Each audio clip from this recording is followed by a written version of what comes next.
그것마저 알려주마 리얼미터의 권순철 실장입니다. 네, 자 지지율부터 볼까요? 예, 문재인 대통령의 국정 지지율이 1.4%포인트 하락해서 47.7%가 나왔고요. 희한한 게 부정평가도 빠졌습니다. 0.7%포인트 하락해서 44.9%가 나왔는데 잘 보니까 보통 리얼미터에서는 잘 모르겠다가 유보청이 평소에 한 5% 선으로 이렇게 나오거든요. 근데 이번에는 7%를 상회했습니다. 뭐냐 하면은 유보층이 그러니까 잘한다고 이렇게 평가를 하다가 이제 거기서 빠졌지만 부정평가로 가지 않고 그냥 이제 유보층으로 중간에 이제 머물러 있는 거죠. 이게 이제 저도 아직 뭐 수치를 보지는 못했는데 자세한 제가 여론조사 기관은 아니니까 근데 아마도 손혜원 의원 관련 논란 때문일 텐데 그죠? 맞습니다. 예, 지난주에는 이제 수요일부터 그 50%로 다시 복귀하는 수치였다고 했는데 이게 맞습니다.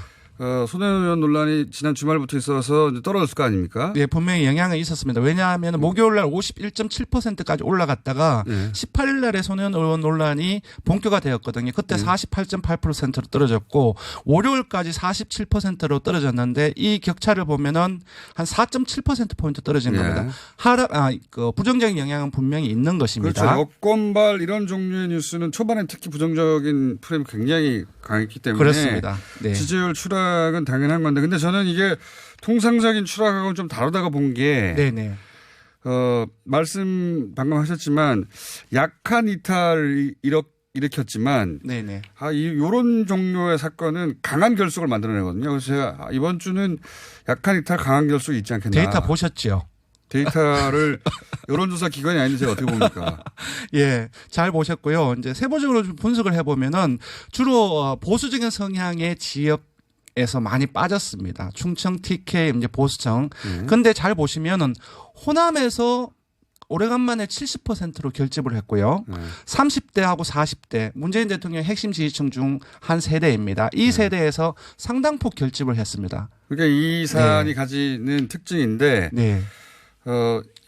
그 내막은 자세히 모르겠지만 여권발 뉴스가 가진 부정적인 뉴스가 가진 그것 때문에 이제 약한 고리층에서는 이거 어떻게 된 거야 하고 그 이탈을 한 거죠. 예, 분명히 지금까지 2주 연속 긍정평가가 부정평가를 앞서고 있기 때문에 하락세 속에서도 긍정적인 측면이 분명히 있고 이제 더불어 말씀드리면 아까 초반기에 말씀드렸다시피 긍정평가를 하는 사람들이 바로 부정평가로 가지 않고 한 2%포인트가 유보적으로 가진 것은 기본적으로 그 상승 잠재력을 아직도 가지고 있다는 것을 의미하는 것이거든요. 약한 이탈이라고 그래서 제가 표현한 것이고 반면에 또 이 사안에 대해서 자세히 들여다본 지지층이 이게 언론이 보도한 프레임하고는 다르다라고 조금 다르게 나오고 있는 거죠. 다르다고 생각하는 순간 강하게 결집하는 거거든요. 그러니까 그렇습니다. 요 약한 이탈과 강한 결집은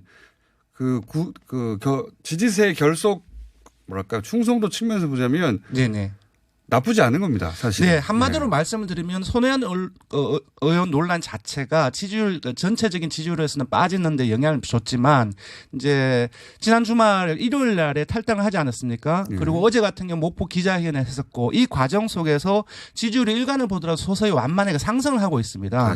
그래서 이 말은 뭐냐면은 기본적으로 시간이 지나는 과정 속에서 핵심 지지층 결집을 하고 있고 그리고 영향력 자체가 이 사건에 대한 영향 자체가 조금씩 줄어들고 있다고 봐야 될 것 같아요. 약한 이탈 강한 결수라고 해서 표현하는 것이고 이거 마치 선거국민하고 비슷한 거거든요. 이럴 때. 맞습니다. 지금 이제 자유한국당의 당내 당권 주자들이 대거 책임 당원이라든지 일반 당원이 몰려 있는 PK라든지 TK로 가고 있지 않습니까? 그런 부분들도 맞물려 있습니다. 한국당 입장에서는 차기 주자들이 대거 등장하면서 상승 요인이 있고요. 민주당은 이 사안이 악재이긴 한데 겉만 그렇게 볼 게 아니라 좀만 들여다보면 왜냐하면 이게 말씀드린 이유가 통상적인 지지율 상승 하락하고 좀 다른 거다 이게. 그렇습니다. 약한 이탈 강한 결속.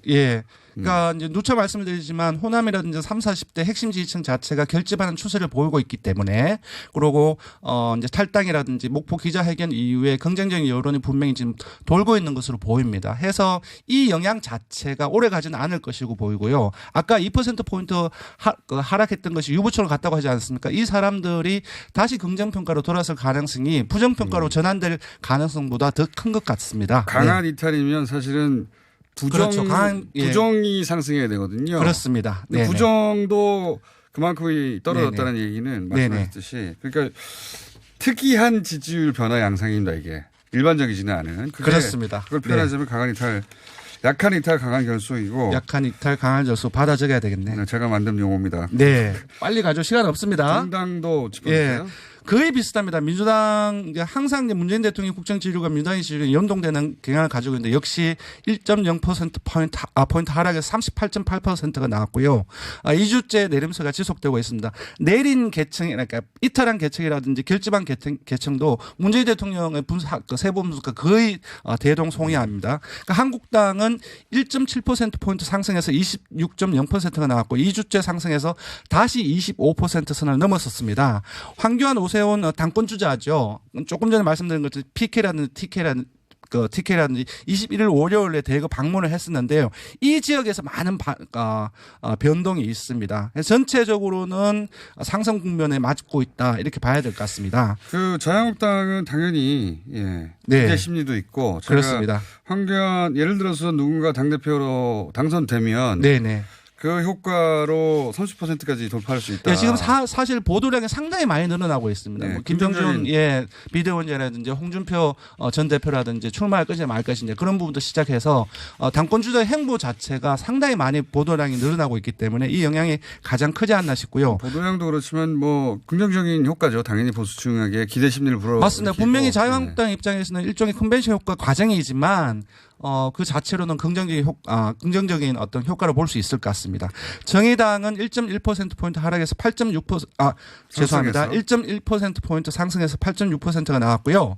바른미래당은 조금 떨어졌습니다. 0.9%포인트 하락해서 5.4%가 나왔고요. 보통 20대하고 학생 계층에서 요즘에 그 바른미래당이 강세를 보였는데 이쪽 계층에서 상당폭 이탈했습니다. 평화당은 0.8%포인트 상승을 해서 3.5%가 나왔습니다. 모처럼 만에 좀 많이 상승을 했습니다.